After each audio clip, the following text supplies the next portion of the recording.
ہوں گا۔ گزارے کیسے زندگی، آؤ علماء سے پوچھ لیں، آئے جو مشکل پیش کوئی، آؤ علماء سے پوچھ لیں۔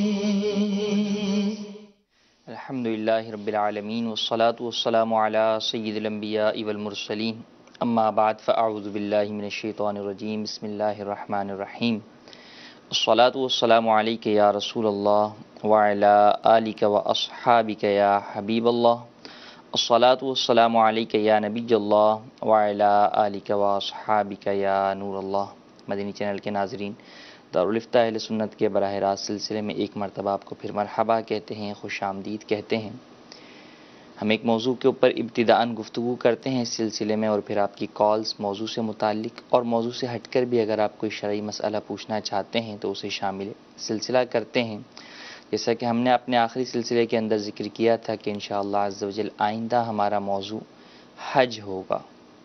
حج کے ایام جو ہے وہ شروع ہو چکے ہیں۔ اشہر حج کہا جاتا ہے شوال، ذوالقعدہ اور ذوالحجۃ الحرام کو، اور قافلے عنقریب روانہ ہونے والے ہیں مکۃ المکرمہ کی جانب، مدینہ منورہ کی جانب۔ بہت سارے وہ احکام جو کہ حاجیوں کے اوپر جانے سے پہلے سیکھنا بھی ضروری ہیں، اور ان کو حج کے اراکین ادا کرتے ہوئے بھی بہت سارے مسائل جو درپیش آتے ہیں اس سے متعلق ہم کوشش کریں گے کہ آپ کو چیزیں بتا سکیں۔ الحمدللہ عز و جل مدنی چینل کے اوپر اسی موضوع کے اوپر مختلف سلسلے مختلف ایام میں ہو رہے ہیں، جیسا کہ اتوار والے دن مفتی علی اصغر صاحب کا سلسلہ احکام حج بھی ہوتا ہے، اور اس کے علاوہ بھی دیگر تربیتی نشستیں، تربیتی اجتماعات، حج تربیتی اجتماعات دعوت اسلامی کے تحت مختلف مقامات پر ہو رہے ہیں۔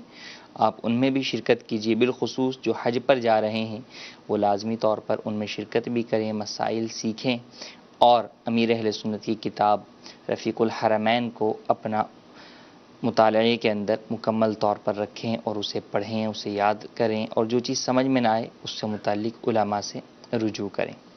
ابتداءً درود پاک کی فضیلت، نبی کریم صلی اللہ تعالی علیہ وآلہ وسلم کا ارشاد ہے، فرمایا مجھ پر کثرت سے درود پاک پڑھو، بے شک تمہارا مجھ پر درود پاک پڑھنا تمہارے لیے گناہوں کی مغفرت ہے۔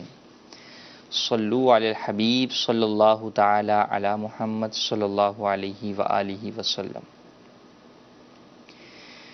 حج اسلام کا 5واں رکن ہے، اور زندگی میں صاحب استطاعت مسلمان پر دیگر شرائط جب پائی جائیں تو ایک مرتبہ فرض ہوتا ہے۔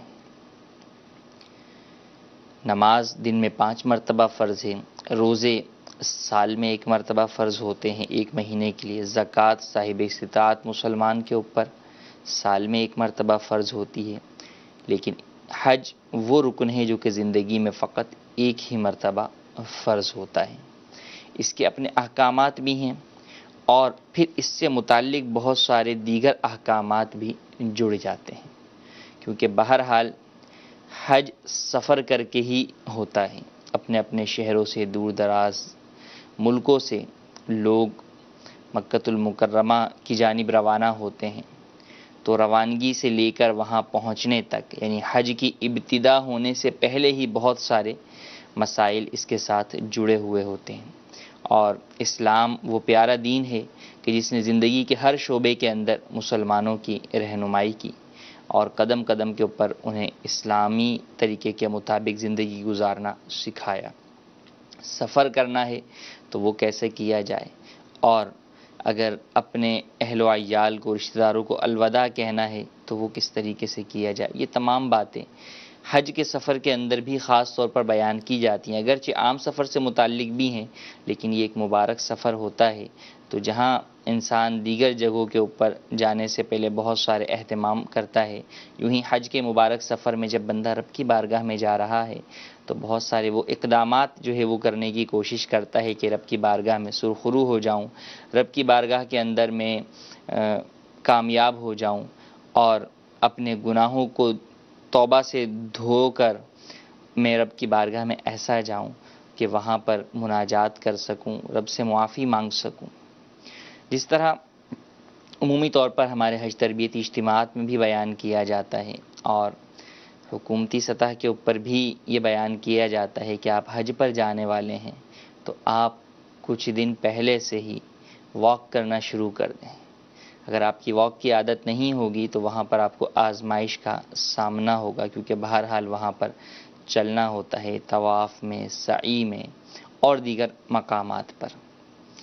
اسی بات سے میں سوچ رہا تھا کہ جب طبی اعتبار سے ہم بہت ساری چیزوں کے اوپر غور کرتے ہوئے لوگوں کو رہنمائی بھی دیتے ہیں اور لوگ بھی اس بات کو، ان کو بھی بات سمجھ آتی ہے کہ نہیں یار چلنا ہے تو چلیں، پہلے سے عادت بنا لینی چاہیے، تو وہیں ہمیں اس بات کی طرف بھی غور کرنا چاہیے کہ رب کی بارگاہ میں حاضر ہو رہے ہیں تو ہمیں کن چیزوں کی عادت ابھی سے بنا لینی چاہیے۔ بعض تو وہ چیزیں ہیں جو کہ ہم پر اب بھی فرض و واجب ہیں کہ ان سے بچنا فرض ہے یا ان کا کرنا فرض ہے، اور بعض وہ ہیں جو کہ سنتیں ہیں، اور بعض وہ ہیں جو مستحبات ہیں۔ تو چاہیے تو یہ کہ ہم سنن و مستحبات کے عادی بن جائیں کہ جب اس مبارک سرزمین پر جائیں کہ جہاں سے سنتوں کا آغاز ہوا، نبی کریم صلی اللہ تعالی علیہ وآلہ وسلم نے ان مبارک جگہوں پر، ان مبارک گھڑیوں کے اندر وہ کام کیے اور وہ آپ علیہ الصلاۃ والسلام سے نسبت رکھنے کی وجہ سے وہ کام سنت بن گئے۔ آپ علیہ الصلاۃ والسلام نے انہی زمانے میں، اس زمانے میں ان جگہوں کے اوپر وہ سارے کام کیے، تو اگر جب ہم وہاں پر جا رہے ہیں اس مبارک جگہ پر تو کیوں نہ ہم بھی ان مبارک لمحات سے، ان مبارک فضاؤں سے برکت حاصل کرتے ہوئے کم از کم اگر پوری زندگی نہیں تو ان مقامات پر تو سنتوں کے عامل بن جائیں، مستحبات کے عامل بن جائیں، ان پر عمل کرنے والے بن جائیں۔ اور جہاں تک بات رہی فرض و واجب کی تو وہ تو یہاں بھی زندگی میں فرض ہے اور ان سے جو ہے وہ کرنا ضروری ہے، اور گناہوں سے بچنا ضروری ہے، اور وہاں بھی ہے۔ وہاں یوں زیادہ ضروری کہ حرم کعبہ کے اندر، حرم پاک کے اندر 1 گناہ 1,00,000 گناہ کے برابر۔ نمبر 2 یہ کہ جب بندہ رب کی بارگاہ میں قرب خاص میں جاتا ہے اور میقات کے اندر جو ہے وہ داخل ہو جاتا ہے، پھر اس سے آگے حرم پاک کے اندر داخل ہو جاتا ہے اور رب سے مغفرت کا سوال کر رہا ہے، تو یقیناً اس کو اپنے آپ کو گناہوں سے پاک کرنا چاہیے، صاف کرنا چاہیے۔ کہیں ایسا نہ ہو کہ ہماری گناہوں کی بعض عادات ہمیں وہاں بھی گناہوں سے نہ بچا سکیں، اور عادات کی بنا پر ہم اس مبارک مقدس مقام میں بھی ہم سے وہ گناہ سرزد ہوتے رہیں۔ مثلا اگر بد نگاہی کی عادت ہے تو کہیں ایسا نہ ہو کہ وہاں پر بھی بد نگاہی ہوتی رہے۔ جھوٹ یا غیبت کی عادت ہے تو کہیں ایسا نہ ہو کہ وہاں بھی ہماری جو ہے وہ غیبت کی عادت جو ہے وہ جاری رہے۔ تو یہ چیز ایک تو ہمارے سفر کو، وہ سفر کے ذریعے سے اور اس مقدس کام کے ذریعے سے ہمیں وہ برکتیں حاصل نہیں ہو سکیں گی۔ دوسرا، ہم نیکیاں کمانے جا رہے ہیں، کہیں ایسا نہ ہو کہ گناہوں کا انبار اپنے سر پر لے کر لوٹیں۔ یقیناً حج مقبول جو ہے وہ گناہوں کو ایسے دھو ڈالتا ہے کہ گویا کہ وہ شخص ایسا ہے جیسے اس دن تھا جس دن اپنی ماں سے پیدا ہوا تھا، جس دن وہ پیدا ہوا تھا اس طرح ہو جاتا ہے حج مقبول۔ لیکن کیا معلوم کہ ہمارا حج مقبول بھی ہوگا یا نہ ہوگا؟ کہیں خدا نہ خواستہ ایسا نہ ہو کہ ہماری گناہوں کی عادات ہمارے حج کی قبولیت میں رکاوٹ نہ بن جائے۔ تو لہٰذا ہمیں جہاں دیگر چیزوں کی پریکٹسز کی حاجت ہے، واک کی حاجت ہے، صحت کے اعتبار سے بہت ساری چیزوں کی حاجت ہے، وہیں اس بات کی سخت حاجت اور ضرورت ہے کہ ہم گناہوں سے بچنے کی عادت بنائیں، ابھی سے کم بولنے کی عادت بنائیں۔ فضول گوئی کی عادت ہوگی تو گناہ بھی ہوں گے، جھوٹ بھی بولا جائے گا، غیبت بھی ہوگی، چغلی بھی ہوگی، بہتان بھی ہوگا، اور بہت ساری چیزیں ہیں۔ ابھی سے کم بولنے کی عادت بنائیں گے، زبان پر ذکر و درود کی عادت بنا کر رکھیں گے تو اس کا فائدہ یہ ہوگا کہ وہاں پر بھی جا کر انشاءاللہ ہماری زبان سے ذکر و درود ہی جاری رہے گا، لبیک کی صدائیں جاری رہیں گی۔ ابھی سے نگاہیں نیچے رکھنے کی عادت بنائیں گے تو انشاءاللہ عز و جل وہاں بھی ہماری نگاہیں نیچی رہیں گی اور ہم گناہوں سے بچنے میں کامیاب ہو جائیں گے۔ اللہ تبارک و تعالیٰ سے دعا ہے کہ اللہ تبارک و تعالیٰ ہمیں یہاں بھی اور خاص کر ان مقدس مقامات پر گناہوں سے بچنے کی توفیق عطا فرمائے۔ میقات سے متعلق ایک چیز ذکر کرنا چاہوں گا، علماء نے جہاں احکام حج بیان کیے وہیں پر علماء نے فوائد اور اسرار حج اور رموز بھی بیان فرمائے۔ آفاقی جو میقات سے باہر رہتے ہیں وہ حاجی جب مکۃ المکرمہ کی طرف جا رہے ہیں تو ان کے لیے لازم ہے کہ میقات سے ہی احرام باندھ لیں یا اس سے پہلے باندھیں۔ میقات سے بغیر احرام گزرنا ان کے لیے جائز نہیں ہے۔ اور جو میقاتی ہیں یا حلی ہیں کہ میقات کے اندر رہتے ہیں، بہرحال ان کا بھی میقات آتا ہے، وہ حدود حرم ہے کہ حدود حرم سے پہلے انہیں بھی حج کے لیے جا رہے ہیں یا عمرے کے لیے جا رہے ہیں تو احرام باندھنا ضروری ہے۔ یہاں پہ علماء نے بیان کیا کہ میقات ایک معین جگہ ہے، اللہ تبارک و تعالی کی بارگاہ میں جو بندہ حاضر ہو رہا ہے تو اس کو اس بات کا گویا کہ خاص جو ہے وہ اہتمام وہ کرے اور اپنے دل میں اس بات کو لے کر آئے کہ وہ کتنی بڑی بارگاہ کے اندر جو ہے وہ حاضر ہو رہا ہے، تو اس لیے وہاں سے احرام کے اندر آئے، خاص لباس کے اندر، خاص دربار کے اندر حاضری دے، خاص پابندیوں کے ساتھ خاص دربار کی طرف بڑھے۔ ابھی حرم پاک میں نہیں آیا بلکہ اس سے پہلے ہی میقات پر اسے گویا کہ اس بات کا پابند کیا جا رہا ہے کہ تم عام جگہ پر نہیں جا رہے بلکہ خاص دربار میں جا رہے ہو، خاص بارگاہ میں جا رہے ہو، لہٰذا اب احرام باندھ لو، مخصوص لباس اس دربار کا پہن لو اور جو مخصوص پابندیاں ہیں ان کو اپنا لو، کیونکہ اب تم اللہ تبارک و تعالیٰ کی بارگاہ میں حاضر ہونے جا رہے ہو، اس کے گھر کی طرف جا رہے ہو، لہٰذا اب تمہارے لباس میں، دیگر چیزوں کے اندر یہ نہ ہو کہ جا تو رب کی طرف رہے ہو لیکن تمہارا دل اور تمہارا دماغ جو ہے وہ لوگوں کے اندر پھنسا ہوا ہو، دنیا کے اندر پھنسا ہوا ہو، تعلقات دنیا کے اندر پھنسا ہوا ہو۔ اسی لیے فرمایا کہ انسان کو، مرد کو خاص طور پر بغیر سلا ہوا لباس جو ہے وہ پہننے کا حکم دیا گیا احرام کی حالت کے اندر، تاکہ اس بات کا اسے احساس ہو کہ جس طریقے سے لباس آپس میں جڑا ہوا ہوتا ہے، سلا ہوا لباس آپس میں جڑا ہوا ہوتا ہے،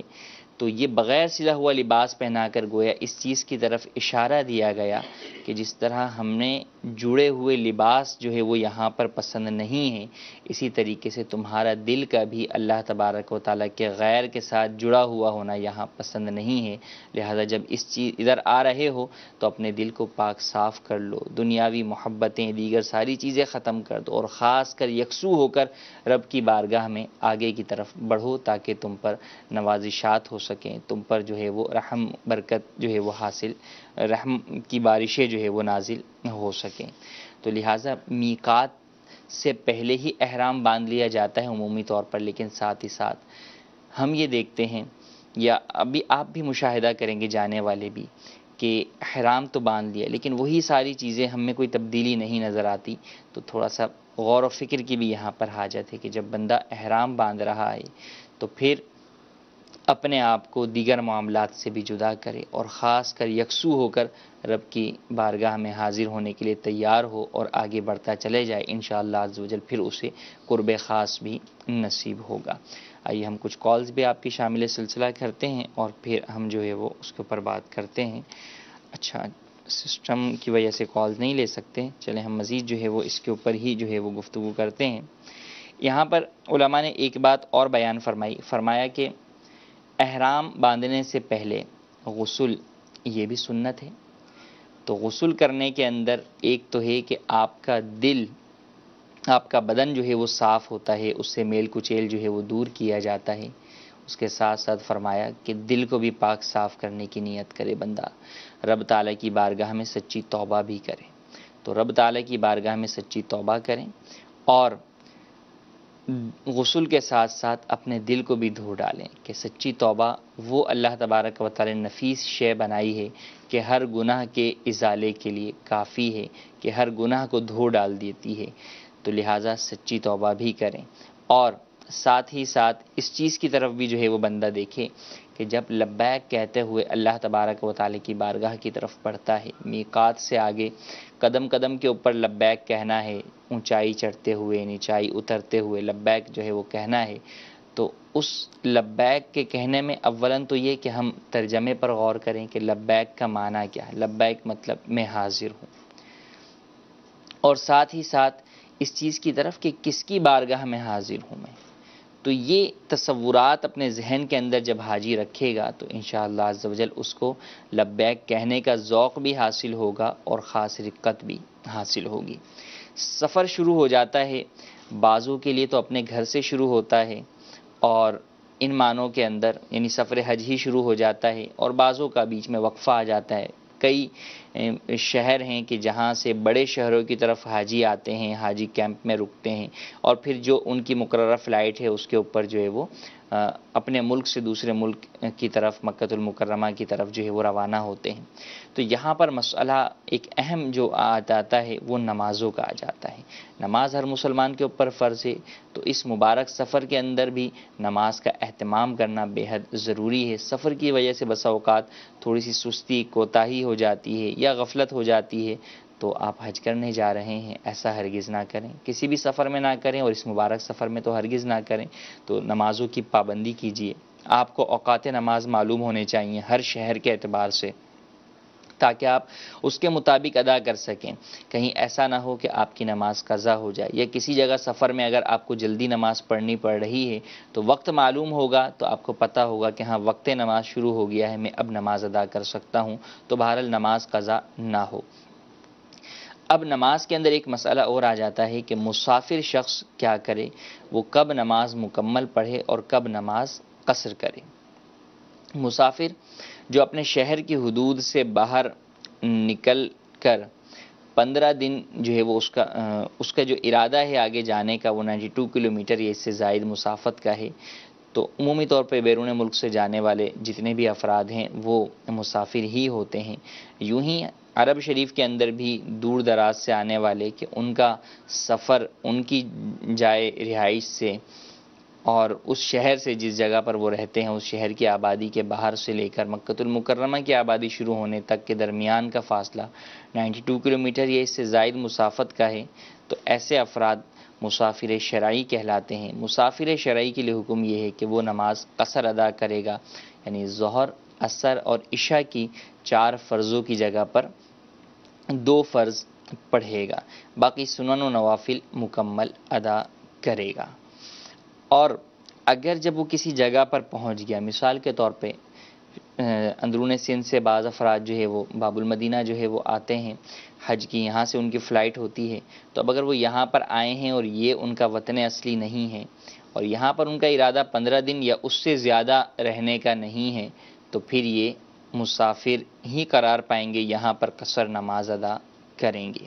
اور اگر کسی کو ڈاؤٹ فل ہے کہ بھئی 13 دن ہو سکتا ہے یا 14واں دن ہو سکتا ہے یا 15واں دن ہو سکتا ہے، کنفرم نہیں ہے، کسی بھی دن کی جو ہے وہ فلائٹ ہو سکتی ہے، 15 سے پہلے بھی ہو سکتی ہے، بعد میں ہو سکتی ہے، تو بھی یہ شخص مسافر ہی قرار پائے گا اور یہ قصر نماز ادا کرے گا. قصر نماز کے اندر یا جو مسافر شرعی ہے اس کے لیے سنتیں اور نوافل، خاص طور پر سنت مؤکدہ کی بھی وہ تاکید باقی نہیں رہتی جو عام حالت کے اندر ہوتی ہے. جبکہ وہ سفر کے اندر ہے، وہ سفر جو ہے وہ اس کا جاری اور ساری ہے. لیکن جب وہ حالت قرار میں ہے، کسی جگہ پر ٹھہرا ہوا ہے، تو اب بہرحال وہ سنتیں ادا کریں، سنتوں سے محروم نہ ہو. اس سفر کے اندر جتنی زیادہ سے زیادہ نیکیاں کر سکتے ہیں وہ نیکیاں کیجیے.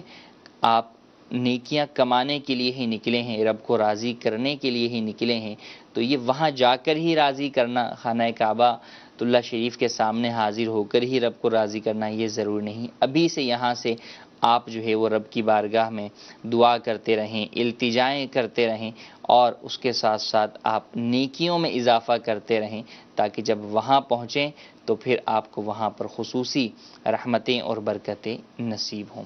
جی کالز کو ہم شامل سلسلہ کرتے ہیں. جی کالز میں میں احسان الہی اٹلی روم شہر سے عرض کر رہا ہوں کہ مفتی صاحب حج حرام پیسے سے ہو سکتا ہے یا نہیں؟ حج حرام پیسے سے ہرگز نہیں ہوتا. حج یا کوئی بھی عبادت جس میں پیسہ خرچ کیا جاتا ہے وہ پاک مال سے ہی ہونا ضروری ہے. کیوں؟ کیونکہ اللہ تبارک و تعالی پاک ہے اور پاک قبول کرتا ہے۔ فرمایا جو ہمارے حرام سے حج کرتا ہے تو اس کا جب وہ لبیک کہتا ہے تو اس کی لبیک کو رد کر دیا جاتا ہے، لا لبیک کہہ دیا جاتا ہے، اس کی حاضری قبول نہیں ہوتی۔ لہٰذا حرام مال سے حج کرنا ہرگز جائز نہیں ہے، ایسا حج ہرگز قبول نہیں ہوتا، کیونکہ حرام مال کے لیے تو اس شخص کے اوپر لازم ہے کہ یا تو جس سے وہ لیا ہے اسے واپس کرے، اور بعض صورتوں کے اندر اس کو صدقہ کرنے کا حکم ہے۔ تو اب وہ صدقہ کرنے کے بجائے یا جس کا مال ہے اس کو دینے کی بجائے اس کو اس کام میں خرچ کر رہا ہے، تو یہاں اس کام میں اس کا خرچ کرنا ہی جائز نہیں ہے۔ لہٰذا حج ہمیشہ حلال پیسے سے ہی کیا جائے۔ جی مزید کو محمد عمران اتاری عرض کر رہا ہوں، پیارے مفتی صاحب کی بارگاہ میں سوال یہ عرض ہے کہ نماز کے 6 شرائط ہے اور 7 فرائض ہے، تو کیا پیشانی کا جمنا زمین پر یہ بھی کیا فرض ہے؟ اور دونوں انگوٹھے کی جو انگلیاں ہیں اس کا پیٹ لگنا، ایک نے کہا کہ نہیں 5 انگلیاں میں سے کوئی بھی انگلی کا پیٹ لگ جائے گا تو فرض ادا ہو جائے گا، تو یہ 2 فرض ہے تو یہ ظاہری فرضوں میں کیوں نہیں گنے جاتے؟ اس پر بھی کچھ خلاصہ کلام فرمائے۔ جی مزید کال۔ محمد عبد الرزاق اتاری ہند کے شہر گلبرگہ سے عرض کر رہا ہوں، مفتی صاحب سے سوال عرض ہے کہ جب ہم کوئی چیز کی خریداری کرتے ہیں، ویجیٹیبل ہو یا پھر فروٹس وغیرہ یا پھر کوئی اور چیز گھر سے گھریلو سامان وغیرہ کی خریداری کرتے ہیں، تو خریدنے سے پہلے چیز کو ہاتھ میں لے کر اس کو چیک کیا جاتا ہے کہ یہ درست ہے بھی یا نہیں۔ اگر ترکاری وغیرہ ہے تو اس کو بھی دیکھ کر ہی لیا جاتا ہے۔ اگر ہمارے چیک کرنے کے دوران اگر اس چیز کے اندر عیب پیدا ہو جائے، وہ ٹوٹ جائے، تو کیا اب اس کو ہم خریدنا ہی ہوگا یا پھر اسے دکاندار کو واپس کرنا ہوگا؟ برائے کرم اس کا جواب ارشاد فرمائیے، جزاک اللہ خیرہ۔ جی مزید کال۔ حضور بہار شریعت حصہ 6 سفر نمبر 1063 مسئلہ نمبر 60۔ کیا یہ مسئلہ ہر سفر کے لیے میں عمل کر سکتے ہیں؟ مسئلہ یہ ہے، سفر مدینہ طیبہ میں بعض مرتبہ قافلہ نہ ٹھہرنے کے باعث بمجبوری ظہر و عصر ملا کر پڑھنی ہوتی ہے۔ اس کے لیے لازم ہے کہ ظہر کے فرضوں سے فارغ ہونے سے پہلے ارادہ کر لے کہ اسی وقت عصر پڑھوں گا، اور فرض ظہر کے بعد فوراً عصر کی نماز پڑھے، یہاں تک کہ بیچ میں ظہر کی سنتیں بھی نہ ہوں۔ اسی طرح مغرب کے بعد عشاء بھی انہی شرطوں سے جائز ہے، اور اگر ایسا موقع ہو کہ عصر کے وقت ظہر یا عشاء کے وقت مغرب پڑھنی ہو، تو صرف اتنی شرط ہے کہ ظہر اور مغرب کے وقت میں وقت نکلنے سے پہلے ارادہ کر لے کہ ان کو عصر و عشاء کے ساتھ پڑھوں گا۔ جی پہلا سوال نماز سے متعلق کہ شرائط اور فرائض بیان کیے جاتے ہیں، 6 شرائط 7 فرائض، لیکن اس کے بعد یہ بھی بیان کیا جاتا ہے کہ سجدے کے اندر کم از کم 1 انگلی کا پیٹ لگانا جو ہے واجب ہے، تو اس کو فرض ہے، تو یہ کیوں جو ہے وہ فرائض میں بیان نہیں کیا جاتا جبکہ یہ فرض ہے؟ دیکھیں، ایک ہے نماز کے فرائض اور ایک یہ ہے کہ اس فرض کے فرائض۔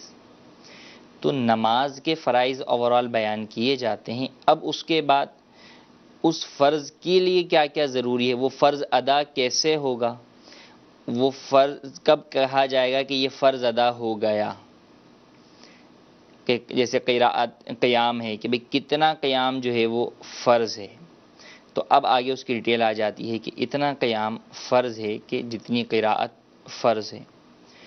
تو نماز کے شرائط یا فرائض بیان کرنے کے اندر فقط نماز کے شرائط و فرائض ہی بیان کیے جاتے ہیں۔ اب ان میں سے ہر فرض کی آگے جو اپنی ڈیٹیل ہے، اور پھر اس فرض کی ڈیٹیل کے معنی یہ کہ اس فرض کے واجبات بھی ہو سکتے ہیں، اس فرض کے فرائض بھی ہو سکتے ہیں، تو ان کو نماز کے فرائض نہیں کہا جائے گا، وہ سجدے کے فرائض کہلائیں گے، وہ رکوع کے فرائض کہلائیں گے، یا رکوع کے واجبات کہلائیں گے، یا قیام کے واجبات یا قیام کے فرائض جو ہے وہ کہلائیں گے۔ انہیں نماز کے فرائض نہیں کہا جائے گا، اس لیے انہیں اس طور پر بیان نہیں کیا جاتا۔ دوسرا سوال یہ کہ خریداری کرتے ہوئے کوئی چیز ہمارے دیکھنے میں جو ہے وہ ٹوٹ گئی، تو ایسی صورت کے اندر کیا حکم ہے؟ دیکھیں، اگر تو وہ ٹوٹی ہوئی ہی ہے یا نارمل ہی ہاتھ میں پکڑے ہی جو ہے وہ چیز جو ہے وہ اس طرح کی ہو گئی کہ اب اس کے اوپر کوئی ایپ پیدا ہو گیا، تو عمومی طور پر تو وہ دکاندار کے سامنے بھی واضح ہوتا ہے، تو وہ اس کے اوپر مطالبہ نہیں کرتے۔ اور ایک یہ ہے کہ آپ کے ہاتھ سے جو ہے وہ گر کر جو ہے وہ ٹوٹ گئی، یا آپ نے اس کو اس طرح جو ہے وہ کوئی چیز کھولنے کی تھی لاک کے ساتھ، آپ نے لاک کے بجائے اس کو زبردستی کر کے کھولا، اب آپ کی جو ہے وہ غفلت کی وجہ سے، آپ کی کوتاہی کی وجہ سے جو ہے وہ چیز ضائع ہوئی ہے، تو پھر بہرحال یا تو آپ کو وہ چیز لینی ہوگی یا پھر اس کا تاوان جو ہے وہ دینا ہوگا۔ چیز لینا تو خیر وہ ضروری نہیں کہا جا سکتا، لیکن بہرحال تاوان اس کا جو بھی بنتا ہے وہ تو پھر آپ کے اوپر لازم ہوگا، تو تاوان ادا کر کے پھر آپ وہ خراب چیز یا ٹوٹی ہوئی چیز جو ہے وہ آپ لے لیں گے۔ تیسرا سوال انہوں نے بیان کیا کہ بہار شریعت کے اندر مسئلہ بیان کیا گیا ہے، یہ مسئلہ جمع بین الصلاتین کا ہے۔ سب سے پہلی بات تو یہ یاد رکھی جائے کہ فقہ حنفی کے اندر جمع بین الصلاتین جائز نہیں ہے، تو لہٰذا یہ فقہ حنفی کا مسئلہ نہیں ہے۔ ہاں بعض بہت ہی جو ہے وہ ایکسٹریم صورت ہو جائے تو اس کے اندر دوسرے مذہب کے اوپر جو ہے وہ عمل کی اجازت دی جاتی ہے، تو ایک طرف نماز قضا ہو رہی ہے اور دوسری طرف یہ صورت درپیش ہے، تو وہاں پر علماء نے اس مسئلے کو ذکر کیا، اور خاص کر یہ مسئلہ جو ہے وہ اس دور کے اندر زیادہ درپیش آتا تھا کہ جب کر اونٹوں پر اور دیگر جانوروں پر سواریاں ہوا کرتی تھیں۔ فی زمانہ ایسا جو ہے وہ مشکل مسئلہ نہیں ہے، نماز اگر آپ سفر کے اندر بھی کہیں پڑھ رہے ہیں تو آپ پڑھ سکتے ہیں، اگر آپ گاڑی کے اندر ہیں تو آپ گاڑی کے اوپر بھی جو ہے وہ نماز پڑھ سکتے ہیں، اگرچہ بعد میں آپ اس نماز کو جو ہے وہ دوہرا لیں گے، وضو نہیں ہے تو آپ تیمم کر کے نماز پڑھ سکتے ہیں۔ تو یوں اس کو ہر جگہ پر امپلیمنٹ جو ہے وہ نہ کیا جائے کہ یہ مذہب غیر کے اوپر جو ہے فتویٰ ہے اور یہ مخصوص صورت کے اندر ہی جو ہے وہ اس کی اجازت ہے، ہر حال کے اندر اس کی اجازت نہیں ہے۔ جی مزید کال۔ اجاز فاروق قادری اتاری گریس کے شہر ایتھن سے عرض کر رہا ہوں۔ میرا مفتی صاحب سے سوال ہے کہ کیا کوئی ایسی صورت بھی ہے کہ نئے سرے سے دوبارہ حج کرنا ہوتا ہے؟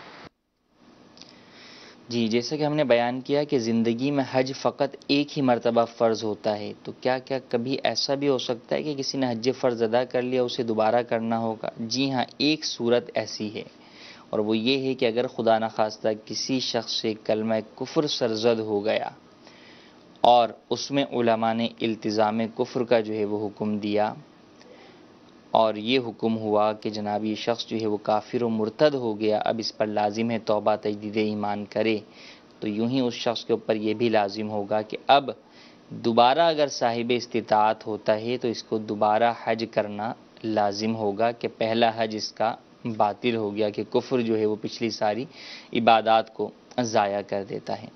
تو اگر خدا نخواستہ کسی کے ساتھ ایسا ہوا اور اس کے بعد دوبارہ حج واجب ہونے کی، حج فرض ہونے کی اس میں تمام شرائط پائی گئیں، تو بہرحال اس کو پھر دوبارہ حج ادا کرنا ہوگا۔ کچھ ہم میسیجز بھی جو ہے وہ شامل کرتے ہیں۔ ایک سوال یہ ہے کہ اسلامی بہنیں سر کے سائیڈ کی مانگ نکال سکتی ہیں یا نہیں؟ اسلامی بہنیں جو ہے وہ سر کے سائیڈ کی بھی مانگ نکال سکتی ہیں، اس میں کوئی ناجائز و گناہ والی بات نہیں ہے۔ ایک اور سوال یہ ہے کہ کیا اسلامی بہن کے لیے قرآن پڑھتے وقت بھی سر کے بال اور بازو چھپانا فرض ہے؟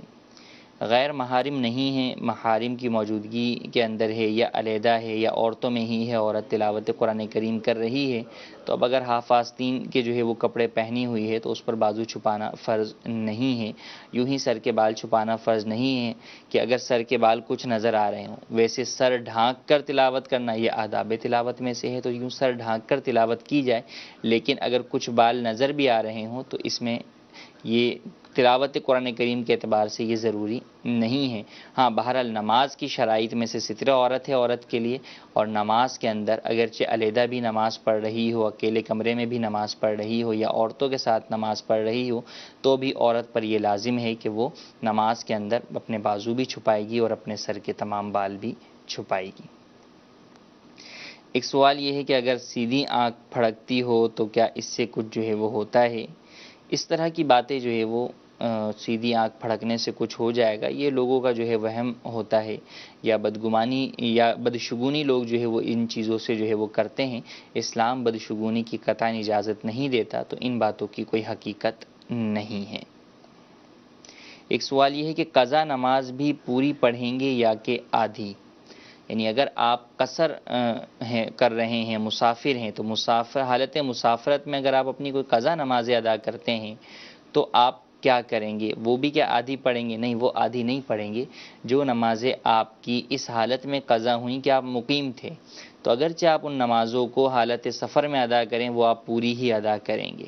اور اگر حالت سفر میں چھوٹے جانے والی نمازیں آپ اس وقت ادا کرتے ہیں جب آپ مقیم ہیں، تو وہ آپ قصر نماز ہی ادا کریں گے.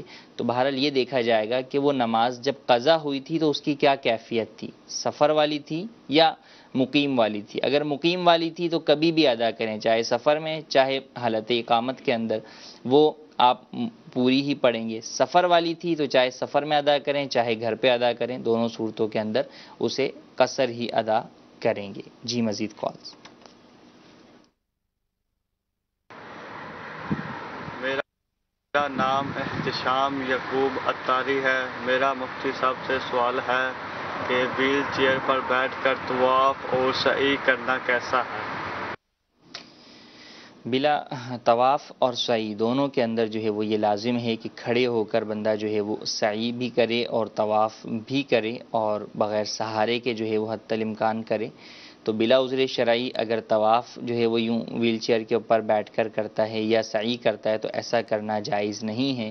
اگر سعی اس طرح کی تو دم لازم ہوگا، اور اگر طواف اس طرح کیا تو جب تک مکۃ المکرمہ میں ہے اس کا اعادہ کرنا اس کے اوپر لازم ہوگا. ہاں اگر واقعی معذور ہے، بیٹھ کھڑا نہیں ہو سکتا، تو اب ایسی صورت کے اندر وہ ویل چیئر کے اوپر طواف اور سعی کر سکتا ہے. جی مزید کال. حضور میرا مفتی صاحب کی بارگاہ میں یہ سوال ہے کہ اگر کوئی اسلامی بھائی عمرہ کرنے کے لیے جاتا ہے تو وہ ایک سے زیادہ عمرے کرتا ہے، تو کیا ہر عمرے میں اس کو سر منڈوانا لازم ہوتا ہے، یا صرف پہلے عمرے کے بعد وہ سر منڈوا لے اور احرام کھول لے، اس کے بعد وہ جتنے بھی عمرے کرے گا اس میں وہ سر منڈوائے گا، یا صرف ایک بار منڈوانا ہی کافی ہے؟ ٹھیک ہے. جی مزید کال. غلام محی الدین اتاری لودھرا سے عرض کر رہا ہوں. مفتی صاحب سے میرا سوال یہ ہے کہ طواف کے لیے 7 چکر ہی لگانا ضروری ہوتے ہیں یا پھر اس سے زیادہ بھی بندہ لگا سکتا ہے؟ اس بارے میں رہنمائی فرما دیں. جزاک اللہ خیرہ. جی مزید کال. میں ہند کے صوبہ مہاراشٹر کے سلور سے نظام رضوی بول رہا ہوں. میرا مفتی صاحب کی بارگاہ میں سوال ہے کہ اگر حج کی صحیح ہم پہلے نہ کر سکے اور طواف و زیارہ کے بعد بھی نہ کرے تو کیا بعد میں کر سکتے ہیں، اور کیا اس کے لیے احرام باندھنا ضروری ہے؟ جواب عنایت فرمائیں. جزاک اللہ خیر. جی پہلا سوال، اگر عمرہ یا جو ہے وہ حج پر ہی جو گئے ہیں اور عمرے جو ہے وہ ادا کر رہے ہیں، ایک سے زائد ادا کر رہے ہیں، پہلے عمرے پہ حلق کروا لیا، تو اب اگر اسی دن دوبارہ عمرہ کرنا ہو یا 2-4 دن بعد عمرہ کرنا ہے تو کیا دوبارہ حلق کروانا ہوگا؟ جی ہاں، ہر بار عمرے کا احرام جب عمرہ آپ کا مکمل ہو جائے گا تو احرام سے باہر آنے کے لیے آپ کو حلق کروانا ہوگا.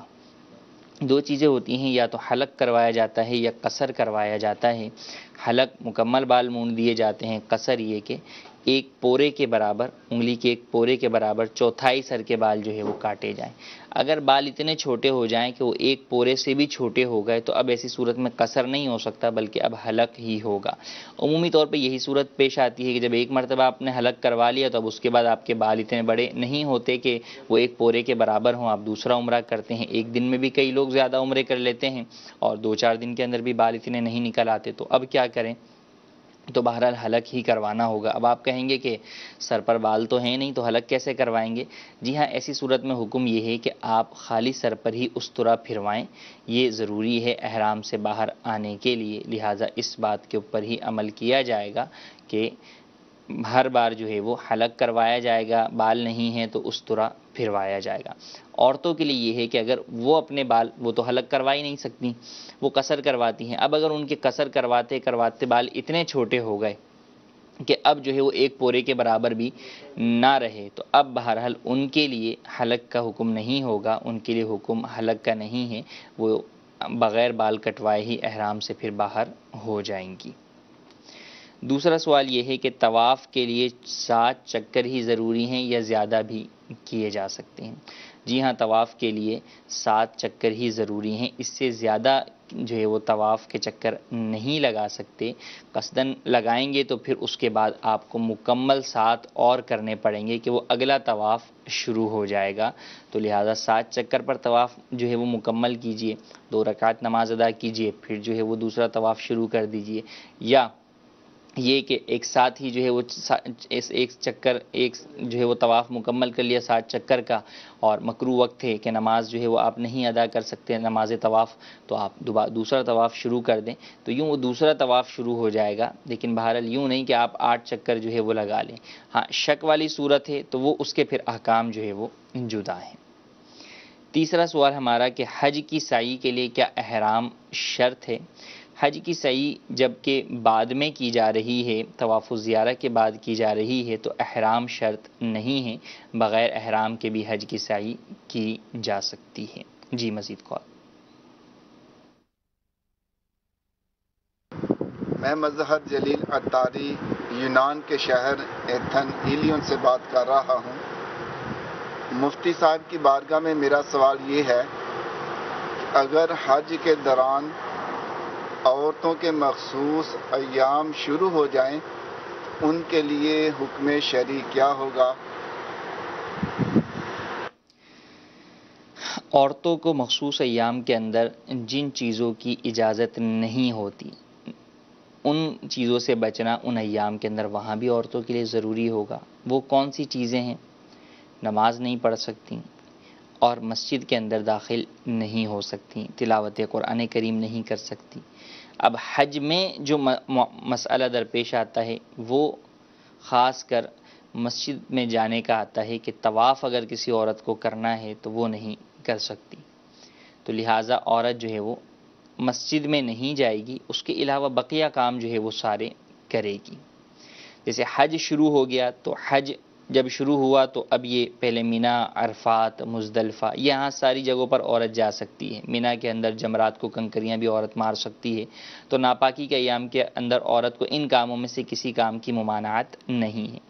ہاں اب آ جائے گا طواف الزیارہ کہ اب اس کے لیے مسجد کے اندر جانا پڑے گا اس کو طواف، تو اب وہ انتظار کرے گی، جب پاک ہوگی تو پھر جا کر اپنا طواف الزیارہ ادا کرے گی۔ اگر وہ ان 3 ایام کے اندر 10، 11، 12 ذوالحج کے اندر پاک نہیں ہوتی تو پھر بعد میں جا کر ادا کرے گی، اور اس کے اوپر دم وغیرہ بھی لازم نہیں ہوگا۔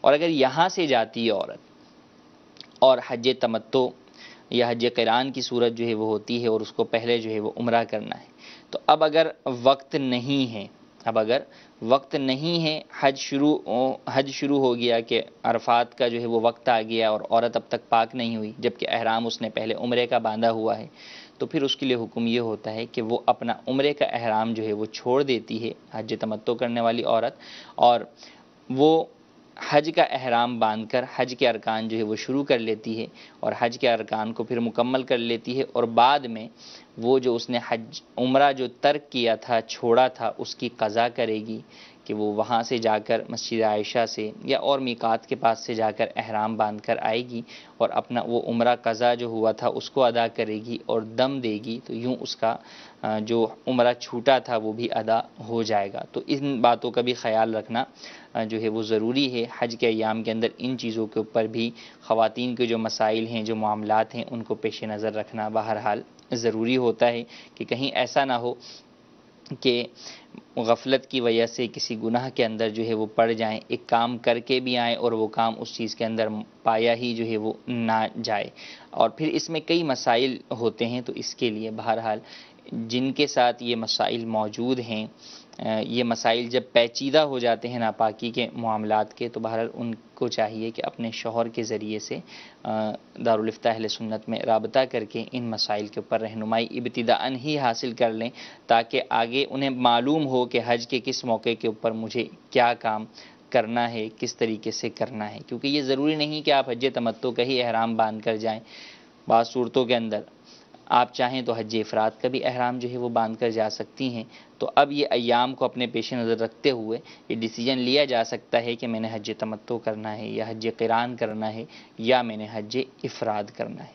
تو ان چیزوں کو بہرحال پیش نظر رکھنا ضروری ہے۔ اللہ تبارک و تعالیٰ سے دعا ہے کہ جو سنا اسے یاد رکھنے، اس پر عمل کرنے، اسے دوسروں تک پہنچانے کی سعادت نصیب فرمائے۔ ہمیں حج کے مسائل سیکھنے کی بھی توفیق عطا فرمائے، کما حقہ ان پر عمل کرنے کی بھی توفیق عطا فرمائے، گناہوں سے بچنے کی توفیق عطا فرمائے، نیکیوں کی طرف بڑھنے کی توفیق عطا فرمائے۔ دارالفتاح اہل سنت کا سلسلہ آج رات انشاءاللہ عز و جل بعد نماز مغرب بھی ہوگا، اسے بھی دیکھنے کی نیت کیجیے۔ اللہ تبارک و تعالی ہماری تمام صغیرہ کبیرہ گناہوں کو معاف فرمائے، آمین بجاہ النبی الامین۔ صلو علی الحبیب صلی اللہ تعالی علی محمد صلی اللہ علیہ وآلہ وسلم۔